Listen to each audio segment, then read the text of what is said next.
Rail যোগাযোগের মানচিত্রে এক ধাপ এগোলো বীরভূম।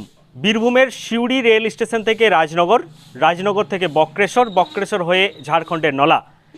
এই নতুন রেলওয়ে তৈরির কাজের সার্ভের জন্য রেল বোর্ডের তরফে ইতিমধ্যে একটি নোটিফিকেশন জারি করা হয়েছে। সেখানে দেখা যাচ্ছে এই ৭৩ কিলোমিটার রাস্তার জন্য বরাদ্দ করা হয়েছে ২,১৯,০০,০০০ টাকা, এবং এই টাকা দিয়ে এই নতুন রেল লাইন তৈরির যে সার্ভে সেই রিপোর্ট তৈরি করা হবে, যার ফলে একদিকে যেমন বীরভূমের বক্রেশ্বর ধামে পর্যটকের সংখ্যা বৃদ্ধি পাবে বলে মনে করছেন স্থানীয় বাসিন্দারা, তেমনি ওই এলাকার যোগাযোগের ব্যবস্থায় একটা বিশাল বড় পরিবর্তন আসবে বলেই মনে করছেন সাধারণ মানুষ।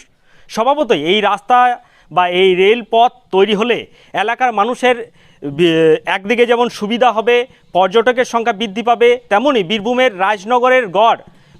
গড় রাজনগর, সেই রাজনগরেও পর্যটকের সংখ্যা বৃদ্ধি পাবে বলে মনে করছেন স্থানীয় বাসিন্দারা।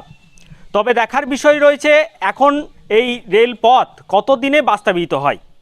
বীরভূম থেকে সুদীপ্ত গড়াই, লোকাল 18 বাংলা।